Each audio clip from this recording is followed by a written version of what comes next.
Bonjour à tous, ravi de vous retrouver pour ce Morning Echo du lundi 14 décembre 2020. Double photo du jour. En effet, c'est aujourd'hui le collège électoral qui se réunit enfin pour valider l'élection de Joe Biden à la présidence des États-Unis après les nombreux recours qui ont été mis en place par Donald Trump et qui ont finalement échoué jusqu'à ce week-end. Et puis, donc, au sein de l'administration Biden, ce sera donc Catherine Tai, cette personne d'origine chinoise américaine qui parle couramment le mandarin et qui sera donc la représentante aux affaires commerciales américaines. Elle est juriste de formation et donc elle sera notamment face aux Chinois pour les nouvelles négociations commerciales qui commenceront après le 20 janvier, date officielle de l'investiture donc de Joe Biden à la présidence des États-Unis. Tout de dans ce contexte, vous voyez, il y a eu quelques prises de bénéfices en fin de semaine, notamment sur les marchés européens, mais ce matin, les futurs sont déjà en hausse et les marchés asiatiques sont plutôt aussi bien orientés. Alors, vous voyez qu'en bas à gauche de cette feuille panorama de marché, vous avez une donnée importante, c'est le Tankan, c'est en fait un indice qui mesure la confiance des patrons japonais. Vous voyez qu'on est quand même en bonne reprise à -10, qui signifie que dans de nombreux secteurs, les milieux japonais entrevoient une amélioration de l'activité malgré le Covid qui sévit encore. Alors c'est cette fois-ci le graphique en haut à gauche, c'est l'Allemagne via donc Angela Merkel qui a décidé un nouveau confinement plus strict à partir de demain, puisque les commerces non essentiels et les écoles seront fermées jusqu'au 10 janvier. Alors hasard du calendrier, c'est aussi demain en France que l'on connaît normalement donc la fin du deuxième confinement, avec maintenant un couvre-feu qui sera mis en place entre 20h et 6h du matin, donc plus besoin d'attestation pour nos déplacements durant la journée. L'autre point aussi, c'est le graphique en haut à droite. Vous voyez que c'est le sterling contre dollar. En effet, malgré le pessimisme affiché en fin de semaine dernière, les Britanniques et l'Union européenne vont continuer à négocier. C'est un peu l'extra mile, le dernier kilomètre qui est donné pour arracher donc un compromis et un Brexit ordonné. Alors ça sera important de voir les prochaines négociations donc dans les jours suivants. Et puis je vous ai mis ce graphique en bas à droite qui était quand même assez important et qui peut traduire en partie l'embellie qu'on a eu notamment sur les marchés actions, les marchés à risque tout au long de cette année 2020. C'est finalement, vous voyez les taux réels qui sont déflatés de l'inflation, c'est la courbe en rose, et qui sont largement négatifs aux États-Unis, laissant toute la propension au risque de se prendre et donc aux envies pour les investisseurs qui sont remplis de cash d'aller sur les actifs risqués.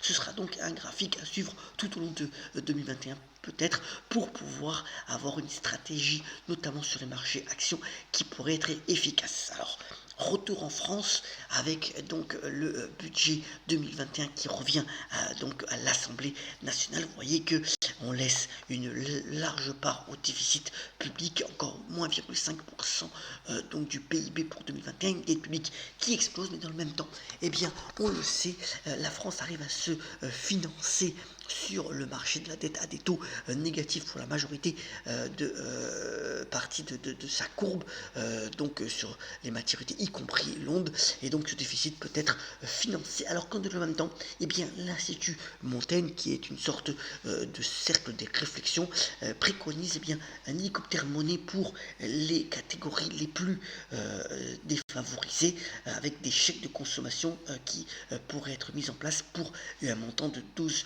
milliards d'euros destinés bien entendu donc aux plus pauvres. Autre point aussi, vous voyez, c'est l'OCDE, cette organisation qui rassemble 38 pays, les pays les plus développés, donc le 38e étant le Costa Rica, qui fête ses 60 ans. C'est quand même une institution importante qui attire toujours les grands pays, qui mènent des réflexions et ensuite qui aident à la transcription de politiques importantes. La dernière en date étant celle de la fiscalité sur les géants du numérique et qui cherche à faire un consensus notamment autour de ce domaine-là, donc la fiscalité du numérique, mais aussi d'autres domaines importants pour faire progresser la réflexion sur les grandes politiques économiques.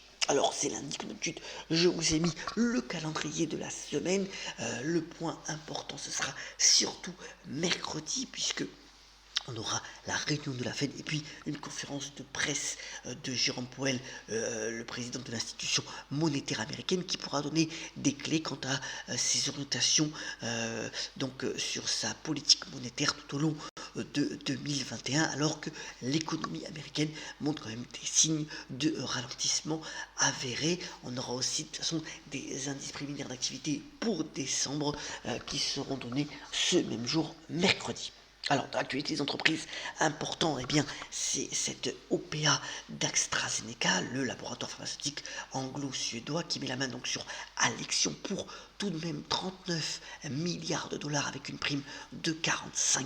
C'est assez significatif. Alors, AstraZeneca pense déjà à l'après-Covid et à l'après-vaccin, reprenant cette biotech américaine qui est spécialisée dans les maladies rares et notamment qui est spécialiste des troubles sanguins. Dans le domaine des logiciels, là c'est beaucoup plus petit, mais c'est quand même Pluralsight qui est spécialisé dans les logiciels d'éducation pour former, et notamment les développeurs informatiques, qui devient privé, qui se fait racheter par un fonds de capital investissement pour 3,5 milliards de dollars. Et on sait que ça bouge dans l'industrie des logiciels, pas mal de rapprochements en ce moment. Autre point aussi, c'est une nouvelle technique dont je voulais vous parler, qui est relayée dans les échos ce matin, ce qu'on appelle l'equitization.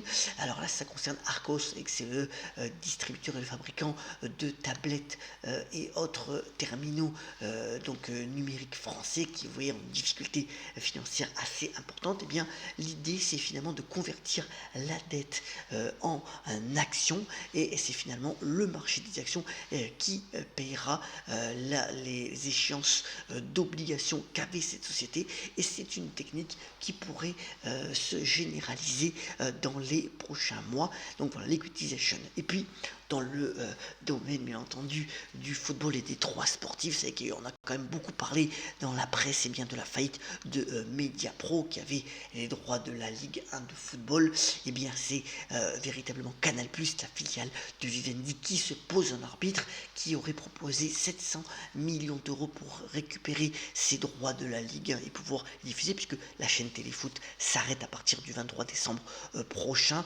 Canal+ ayant demandé quand même au pouvoir public des compensations pour reprendre ce rôle qui lui était attribué depuis sa création pour une bonne partie. Alors, autre point aussi intéressant, c'est Skyrock. Skyrock, c'est quand même une chaîne de radio qui rassemble 3,4 millions d'auditeurs. Et bien, avec l'AFP, ils vont créer donc un système. L'AFP, c'est un spécialiste du paiement en ligne. Voilà, donc un accord qui est fait pour le paiement en ligne de ces auditeurs, l'accord qui se font. Et c'est donc un accord qui pourrait générer 50 millions d'euros de chiffre d'affaires d'ici à 2024.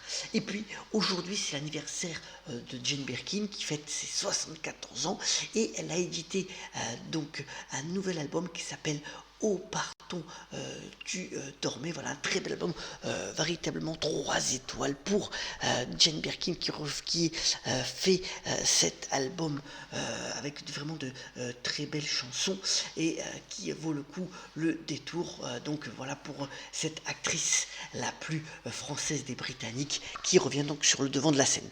Terminons ce morning call en donnant un petit hommage à John le Carré, donc le spécialiste de l'espionnage qui nous a quitté ce week-end, et par la phrase de Paul Éluard qui a notamment dit, ce grand poète: un rêve sans amour est un rêve oublié. Je vous souhaite une excellente journée et une très bonne semaine, et on se retrouve prochainement pour un nouveau Morning Echo. Très bonne journée à toutes et à tous.